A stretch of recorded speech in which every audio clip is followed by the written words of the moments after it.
जय माताजी मित्रों, मारी चेनल ममतानी रसोईमां तमारुं स्वागत छे। आजे आपणे बनावीशुं वरसादमां खावानी मजा पड़े तेवा क्रिस्पी डूंगळीना टीकड़ी भजिया। तो आ भजिया एटला टेस्टी बने छे अने क्रिस्पी बने छे जे खावानी खूब ज मजा पड़े छे। तो तमे चा साथे कोईपण चटनी साथे आ टीकड़ी भजिया खाई शको छो। तो अत्यारे आ टीकड़ी भजिया बनाववा माटे मैं समारेली डूंगળી लीधी छे। तो अत्यारे 3 मीडियम साइजनी डूंगળીને मैं आ रीते झीणी समारी लीधी छे। जे मापमां जोईए तो अत्यारे 2 वाटकी जेटली आपणे लीधी छे। तो हवे अत्यारे एक बाउल लई लईशुं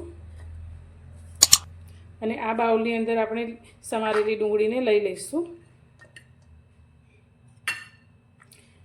तो आ टीकड़ी भजियामां डूंगળીનું प्रमाण थोड़ुं वधारे होय छे, जेथी भजिया खावामां खूब ज टेस्टी बने छे। हवे आनी अंदर अत्यारे मैं 4 लीला मरचाने आ रीते झीणा समारी लीधा छे, जे बहु तीखा ना होय तेवा लीधा छे।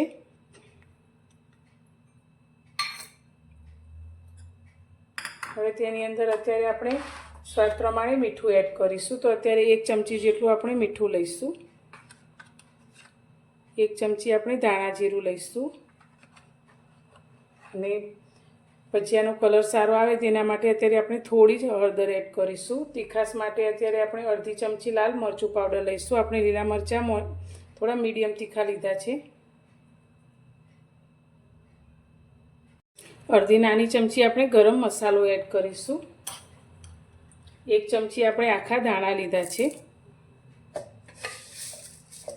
1 चमची आपणे वरियाળી लीधी छे। अर्धी चमची जेटला आपणे अजमा लीधा छे, जेने आपणे हाथथी मसळी अने अंदर एड करीशुं। साथे आपणे लीली कोथमीर लीधी छे ते अंदर एड करीशुं।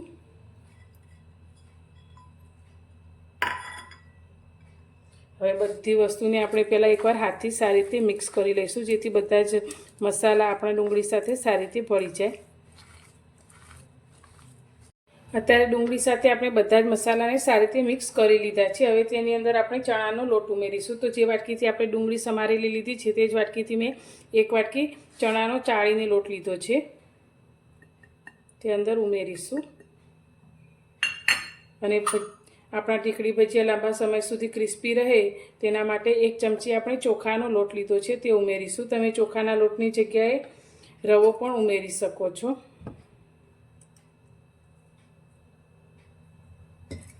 हवे पहेला आपणे एकवार हाथथी बधुं ज मिक्स करी लईशुं अने पछी आपणे जे रीते भजियानुं बेटर बनावीए ते रीते बेटर बनावीशुं।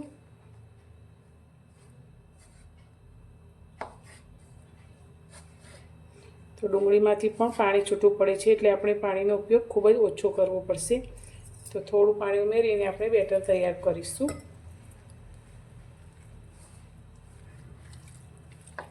એકદમ ઢીલું આપણે નથી કરવાનું, પણ થોડું મીડિયમ રહે તે રીતે આપણે તૈયાર કરીશું।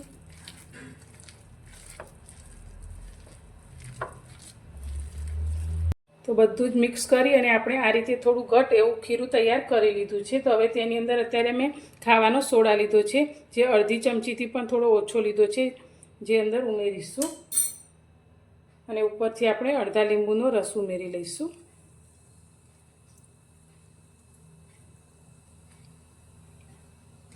तो फरी एकवार आपणे हाथथी बधुं सारी रीते मिक्स करी लईशुं।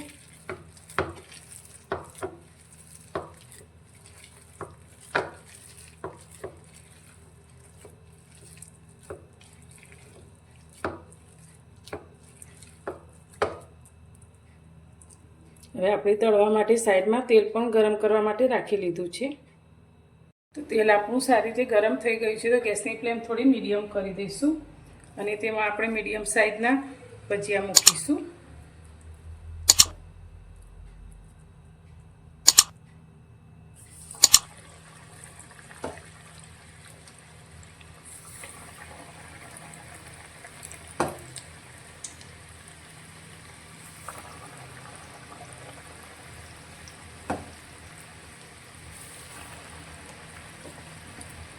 एकवार जेटला तेलमां आवे ते रीते आपणे अंदर मूकी दईशुं।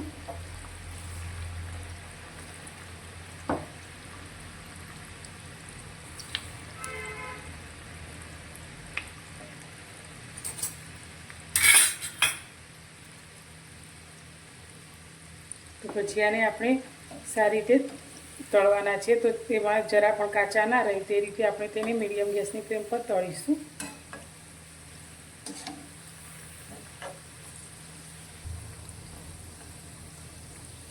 ભજીયા આપણા આ રીતે તળાઈને ઉપર આવી ગયા છે. તો હવે તેને આપણે તેલમાંથી બહાર કાઢી લઈશું.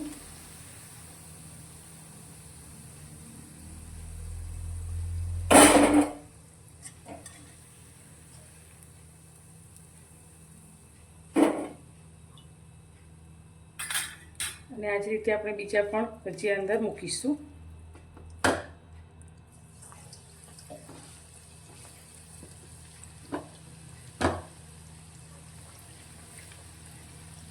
તો ભજીયા આપણા તળાઈ ગયા છે. તો હવે તેમાંથી આપણે ટીકડી ભજીયા બનાવવાના છે. તો અત્યારે આ રીતે એક ભજીયું લઈ લઈશું અને આ રીતે એક પ્લેટ વાટકી લઈ અને તેને આ રીતે પ્રેસ કરીશું. તો એક ટીક્કી જેવો આપણે તેને શેપ આપીશું. તો તમે જોઈ શકો છો આ રીતે આપણે ટીકડી બનાવી લીધી છે. તો આ જ રીતે આપણે બધા જ ભજીયાની ટીકડી તૈયાર કરી લઈશું.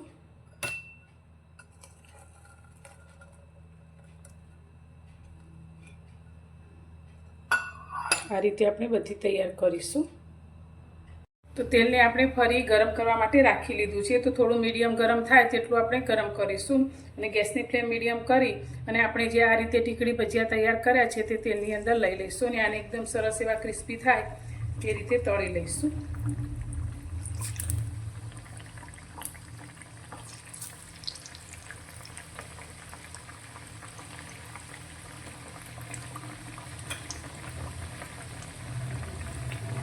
આપણા આ ટીકડી ભજીયા બંને બાજુથી એકદમ સરસ એવા ક્રિસ્પી થઈ ગયા છે. તો તેને તેલમાંથી આપણે બહાર કાઢી લઈશું અને આ જ રીતે આપણે બીજા પણ તળી લઈશું. તો તમે જોઈ શકો છો એકદમ સરસ એવા ક્રિસ્પી થઈ ગયા છે. આ જ રીતે આપણે બીજા પણ તળવા માટે રાખી લઈએ.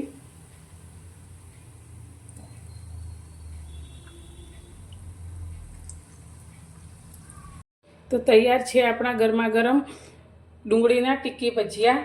તો વરસતા વરસાદમાં ખાવાની મજા પડે તેવા એકદમ ક્રિસ્પી. તો તમે જોઈ શકો છો આપણા આ ટીક્કી ભજીયા એકદમ ક્રિસ્પી તૈયાર થાય છે અને લાંબો સમય સુધી આ એકદમ ક્રિસ્પી જ રહે છે.